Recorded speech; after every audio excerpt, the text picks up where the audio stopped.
Hello students, welcome to Pradis Institute of Education. I, your Ayushi Pandey madam, will be taking science and chemistry for you. Hello students, I welcome you all to today's class. चलो, आज क्या पढ़ने वाले हैं? Now, देखो हमने pure substances का division देख लिया या classification देख लिया. Pure substances divided into what? Yes, elements and compounds. Now हमें क्या देखना है? Mixtures. देखो, what did we study? Matter is divided as mixture and pure substances. यही देखा था. Mixture में हमें देखना है homogeneous mixture and heterogeneous mixture. And pure substances में हमने देख लिया elements and compounds. Now we have to study this portion. ठीक है? चलो. See, what is mixture? Mixture contains particles of two or more pure substances. मतलब pure substance और mixture को हम कैसे डिफरेंशिएट कर सकते हैं? प्योर सब्सटेंस में क्या होगा? सिर्फ एक तरह के पार्टिकल्स होंगे, that too in a fixed composition. Yes, we will check out what are mixtures and their division, that is homogeneous and heterogeneous mixture. देखो प्योर सब्सटेंसेस में क्या पढ़ा था? What did we study for the pure substances? See, when all the constituent particles of a substance are in same chemical nature. ठीक है? यहां पर क्या होगा? मिक्सचर्स के केस में क्या होगा? दो प्योर सब्सटेंसेस मिला करके, मिक्सचर क्या होता है? किसी भी चीज को मिक्स कर देते हैं and then we get a mixture. As easy as that. इसको और कैसे ही डिफाइन करेंगे? तो जब दो प्योर सब्सटेंसेस मिक्स करते हैं, ठीक है, we get what? A mixture. Now this can be in a fixed ratio या फिर वेरिएबल रेशियो. तो उसके बेसिस पर देखते हैं. चलो, mixture contains particles of two और मोर प्योर सब्सटेंसेस, ठीक है, which may be present in any ratio. Hence their composition is variable, fixed नहीं होती है. होमोजेनस मिक्सचर्स की बात करें तो यूनिफॉर्म कंपोजिशन होती है. इनकी कंपोजिशन यूनिफॉर्म होती है. होमो मतलब होता है स्टूडेंट सेम, ठीक है. होमो मतलब what does it said? Same. Hetero मतलब होता है डिफरेंट. तो सेम मतलब कि सेम कॉम्पोजिशन एंड हेट्रो का मतलब डिफरेंट होता है. What is it? Different. Yes, तो क्या होगी? कॉम्पोजिशन डिफरेंट होगी. They have non uniform composition through out. Examples देख लेते हैं. अगर होमोजेनस मिक्सचर है, ठीक है, तो मान लो, चलो एग्जाम्पल के तौर पे हम देखते हैं. यहां पर क्या एग्जाम्पल दिया है? Let us check out. See, homogenous mixture के लिए एग्जाम्पल दिया है शुगर सॉल्यूशन. ये रहा स्टूडेंट्स हमारा बीकर. गेटिंग? ठीक है. इसमें क्या है? शुगर सॉल्यूशन बनाना है ना, तो एक वाटर ले लिया. प्योर सब्सटेंस है वाटर. क्या है? वाटर कंपाउंड है. प्योर सब्सटेंस से पढ़ा था. प्योर सब्सटेंस का division elements and compounds. Compound, what is a compound? तो what is it? A pure substance. Another example sugar. Sugar में सुक्रोज ले सकते हो, ग्लूकोज ले सकते हो, ठीक है. C6H12O6 ले रही हूं मैं. What is it? Glucose is also a sugar ना. तो ये हमने बनाया शुगर सॉल्यूशन, लेकिन हमने मिक्सचर बनाया है दो प्योर सब्सटेंसेस को मिलाकर. Getting? Water is also a pure substance and glucose is also a pure substance in itself. All of these are the compounds. ठीक है?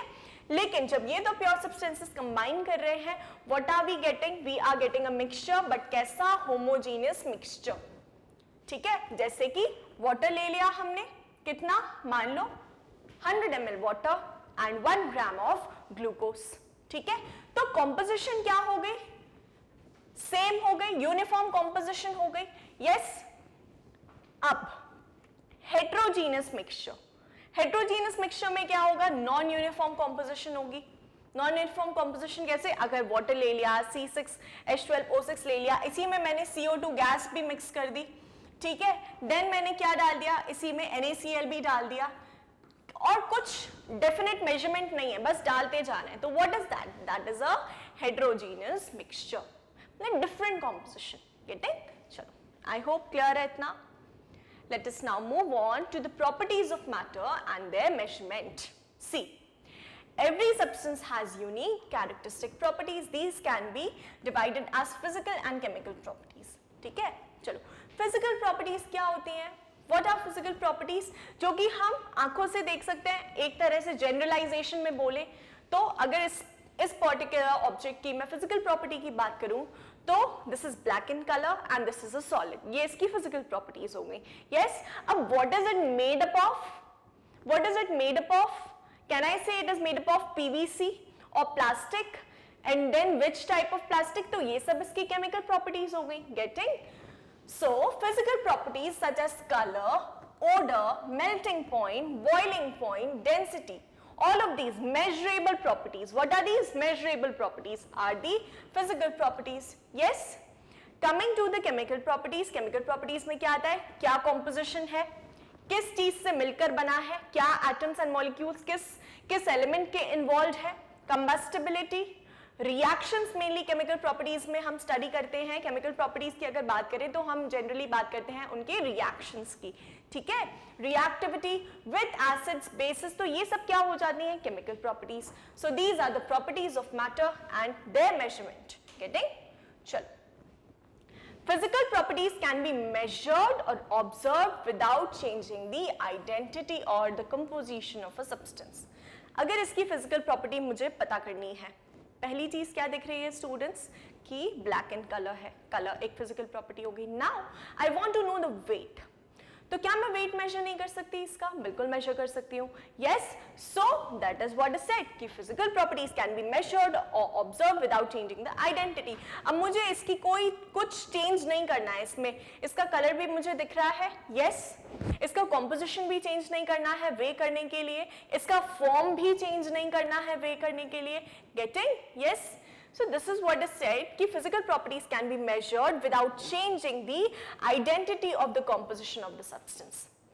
Chemical properties में क्या होता है? They require a chemical change. देखो chemical word ही है मतलब कि chemical change है, और chemical change हो रहा है मतलब कि कोई ना कोई chemical reaction जरूर हो रहा है. Getting? चलो, measurement of physical properties does not require occurrence of a chemical change. Therefore we study the measurement of physical properties. हम physical properties की measurement क्यों पढ़ते हैं? क्योंकि ज्यादा झमेला नहीं है, सीधी सी बात बोलें तो. ठीक है, गेटिंग? कोई चेंज नहीं करना है. अगर मुझे किसी भी कंपाउंड के फिजिकल पैरामीटर्स को स्टडी करना है तो वो जैसा है एज इट इज उसको देखकर मैं स्टडी कर सकती हूँ. If I have taken a salt, yes, and मुझे उसकी फिजिकल प्रॉपर्टीज बतानी है, तो क्या करूंगी मैं? I will check its solubility. कोई चेंज करना है क्या? नहीं करना है. सॉल्ट लेना है, वाटर में डालना है. सॉल्ट लेना है, इथेनॉल में डालना है. सॉल्ट लेना है, क्लोरोफॉर्म में डालना है. Yes, I can easily check the solubility. Yes, then colour, texture. Texture कैसे चेक कर सकते हैं? टच करके. अमॉर्फस है तो पता चल जाएगा, क्रिस्टलाइन है तो पता चल जाएगा. यस, कोई चेंजेस किए क्या मैंने कंपाउंड में? नहीं. लेकिन अगर उसकी केमिकल प्रॉपर्टीज जाननी है तो I will have to take that salt और उसको अलग अलग कंपाउंड्स के साथ या अलग अलग स्पीशीज के साथ रिएक्ट करवाना होगा. तब पता चलेगा कि क्या ये इस पर्टिकुलर कंपाउंड के साथ रिएक्ट करता है, क्या ये सॉल्ट इस पर्टिकुलर बेस या एसिड के साथ रिएक्ट करता है तो क्या ऑब्जर्वेशन है, क्या गैस इवॉल्व हो रही है, क्या कलर चेंज ऑब्जर्व हो रहा है. यस, तो वो सारी आएंगी केमिकल प्रॉपर्टीज में. इसीलिए फिजिकल प्रॉपर्टीज जो है, और वी कैन से कि जो हम पढ़ते हैं, we study measurement of physical properties because as it is matter लेंगे एंड इसको स्टडी कर लेंगे. गेटिंग? चलो, आई होप इतना क्लियर है सबको. Measurement of the physical properties. Coming to the measurement of physical properties, first is quantitative measurement of physical properties is required for what? Scientific investigations. ठीक है, scientific investigations के लिए quantitative और qualitative में क्या difference है? Quantitative involves number. अगर मैं बोलूं इसकी quantitative analysis करनी है मतलब कि मुझे इसका weight जानना है, which will be a numeral, है ना, magnitude होगा उसका कुछ. Quantitative मतलब कि in number, and qualitative में number नहीं होगा. गेटिंग? उसमें क्या होगा? क्या कलर है, ठीक है, क्या सॉल्युबिलिटी है, ओडरलेस है या ओडर है कुछ. Getting? This is what is qualitative. चलो, एसआई सिस्टम डिवाइस किया. SI system was devised to know कि जब हम क्वालिटेटिव मेजरमेंट करेंगे तो इसका कुछ यूनिट चाहिए. ठीक है, तो वो यूनिट्स के लिए we devised, or the scientists devised, an SI system. What is SI system? It is the international system of units. ठीक है? The SI system has 7 base units using which we can derive all the other quantities. Let us check out those 7 base units. See, here we have the 7 base units. Very first is mass. ठीक है, symbol है m, name what is the SI unit, kilogram, symbol is kg, ठीक है। अब देखो मास की अगर बात करें तो हम ग्राम्स में भी तो मेजर करते हैं, मिलीग्राम्स, हेक्टोग्राम्स, डेकाग्राम्स, डेसीग्राम्स एंड सो ऑन, लेकिन सिर्फ एक किलोग्राम ही चूज क्यों किया SI यूनिट, क्यों, ताकि एक स्टैंडर्ड फॉर्म और स्टैंडर्ड क्वांटिटी मिले हमें मेजरमेंट के लिए, which can be used throughout the world, ठीक है। मास के लिए what is the SI unit, kilogram, for length we have meter, अब किलोमीटर्स, मिलीमीटर्स में भी तो लेंथ मेजर कर सकते हैं, isn't it? तो that is for our convenience, वो हमारी सहूलियत के लिए। Obviously अगर हमें मेजर करना है डिस्टेंस, अगर हमें मेजर करना है यहां से लेकर के कहां तक का distance, if we talk about measuring distance, ठीक है, अब ठीक है मीटर्स में तो मेजर करते हैं, किलोमीटर्स में भी तो मेजर करते हैं, isn't it? If I say कि हमें नॉर्थ इंडिया से लेकर के साउथ इंडिया तक का डिस्टेंस मेजर करना है, तो ऑब्वियसली वो हम मिलीमीटर्स, सेंटीमीटर्स में तो नहीं करेंगे, we choose a definite unit that is kilometres, isn't it? तो जस्ट ऐसा नहीं है कि वो यूनिट्स नहीं है, लेकिन ये स्टूडेंट स्टैंडर्ड यूनिट्स हैं ऑफ मेजरमेंट, ठीक है। Similarly for time we have second, current के लिए वी हैव एम्पियर, टेम्परेचर के लिए we have kelvin denoted by capital K, amount of substance के लिए we have mole and luminous intensity के लिए we have the SI unit as candela, ठीक है। चलो now here we have the prefixes that are used in the SI system, ठीक है। इसमें देख लेते हैं क्या क्या इंपॉर्टेंट है। सी यहां से this particular table is given in your NCERT book I guess, okay, so go through that if it is not visible properly. Femto के लिए we use 10 to the power minus 15, femto stands for 10 to the power minus 15, pico for 10 to the power minus 12, nano 10 to the power minus 9, yes, micro 10 to the power minus 6, milli 10 to the power minus 3, centi 10 to the power minus 2, deci 10 to the power minus 1 and so on, ठीक है। If you want, you can learn it till here, 10 to the power 12. Okay? Chalo. So these are just the prefixes that I used. Okay, let us now move on. Coming to mass, weight and volume. What is mass of a substance? Mass of the substance is the amount of matter contained in that particular object. And what is weight? It is the force exerted by gravity. देखो weight में if I am saying इसका mass students 2 kg है, ठीक है। If this is a block and the mass is 2 kg, weight में क्या होता है, m into g. Why this g? Because weight is the force exerted by gravity. Yes, this is what is weight. W is equal to mg, यही पढ़ा है हमने। Now mass of substance is constant whereas its weight may vary. क्यों होता है ऐसे? क्योंकि ये जो g की वैल्यू है स्टूडेंट्स, ये पोल्स पर जाने पर, इक्वेटर पर आने पर डिफरेंट होती है, मतलब g की value, you will study in physics that the value of g varies, ठीक है, as we change the position. तो this is what is said कि mass of substance is constant, mass constant रहेगा लेकिन वेट में vary from one place to another due to the change in this gravity term, ठीक है। Volume क्या है? It is the amount of space occupied by a substance. C volume is a 3D terminology, ठीक है। Volume अगर मैं बोल रही हूं तो what does it involve? Length into breadth into height in the x, y and z directions. Yes, so it is a 3D parameter. Getting? चलो, अच्छा ठीक है चलो, now let us move on. See students, we know that 1 liter is equal to 1000 ml, ये तो हमें already पता है, and 1000 centimeter cube is equal to 1 decimeter cube. This is the unit. चलो इसे derive करते हैं। अच्छा, see, imagine we have a tank जिसकी लेंथ, ब्रेड्थ एंड हाइट कितनी है? 1 metre, 1 metre and 1 metre, and it can hold 1000 litres of water, ठीक है।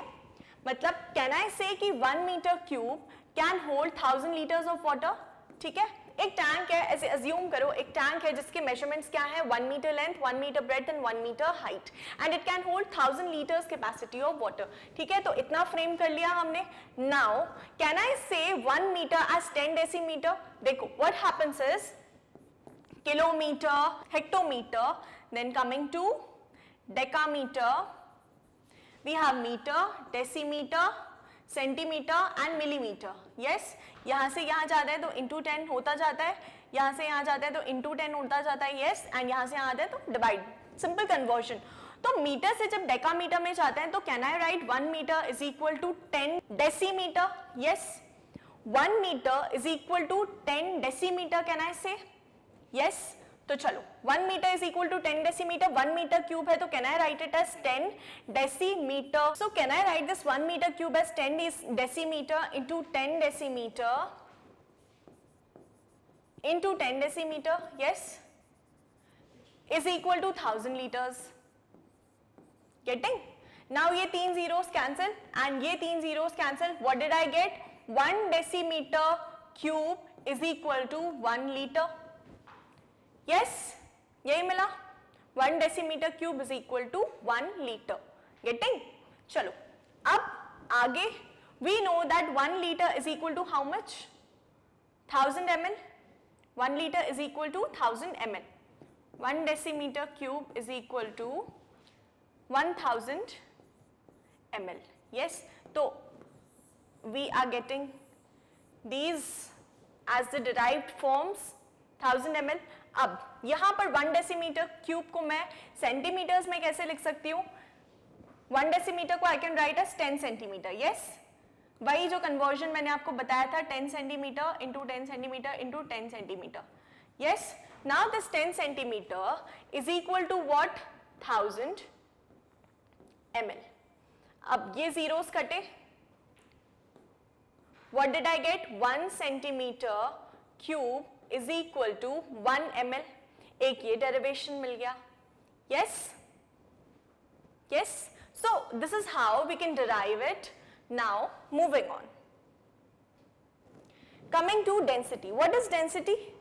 What is density? We all know density is equal to mass per unit volume. है ना?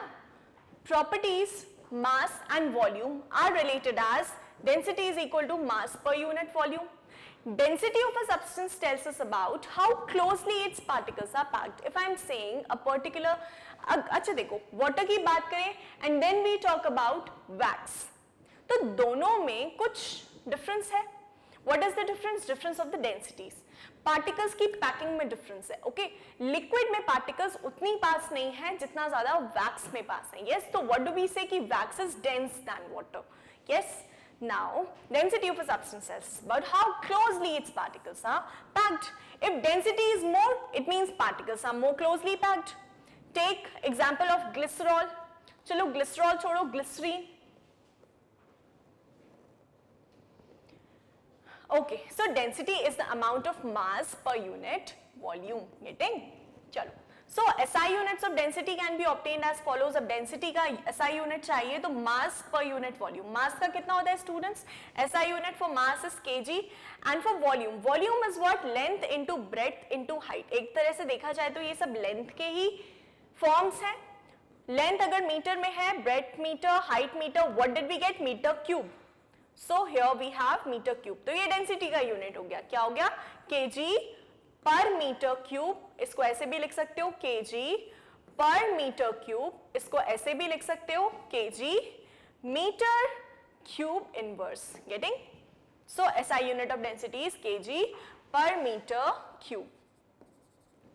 It can also be expressed in grams per centimeter cube. ये हो गया इसका CGS unit, not SI unit. This is the CGS unit. Centimeter gram second. ठीक है? चलो. Moving on. Temperature. ठीक है. What do we understand by temperature?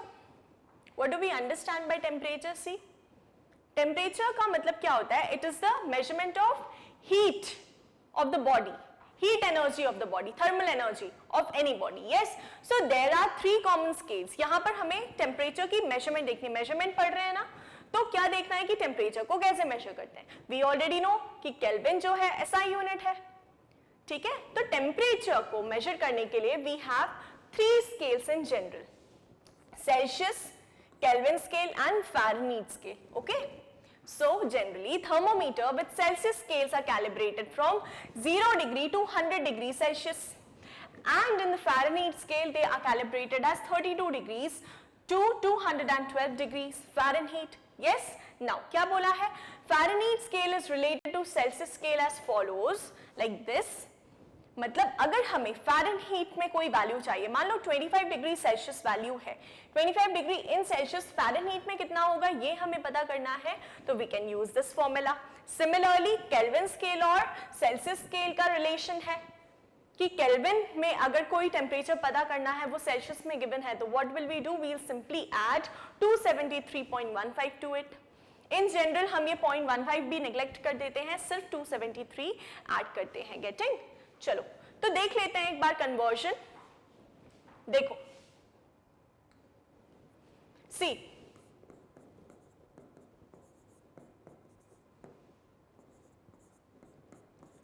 This is for Fahrenheit and Kelvin के लिए क्या है, Kelvin is equal to degree Celsius में जो भी वैल्यू प्लस 273. मान लो स्टूडेंट्स डिग्री सेल्सियस में I am taking 25 degree Celsius, तो ये केल्विन में कितना होगा, तो क्या करना है, plus 273 we'll do, and what are we getting, 298 in kelvin we are getting. ठीक है, तो 25 degree Celsius is equal to 298 kelvin. Getting? चलो फिर आता है डिग्री फ़ारेनहीट. अगर मान लो सेम डिग्री सेल्सियस टेम्परेचर है एंड मुझे इसको फ़ारेनहीट में कन्वर्ट करना है, तो 25 डिग्री सेल्सियस plus 32 as per BODMAS. What do we do? 5 5s are 25, 9 5s are we have 45 plus 32. What are we getting? 77 degree Fahrenheit is the value for 25 degrees Celsius. Getting? Yes? Are all of you getting? So this is how we can convert our temperature. Okay? Chalo. That's all for today's lecture. We'll continue with the same topic in our next lecture. For further updates, do like, share and subscribe to our YouTube channel.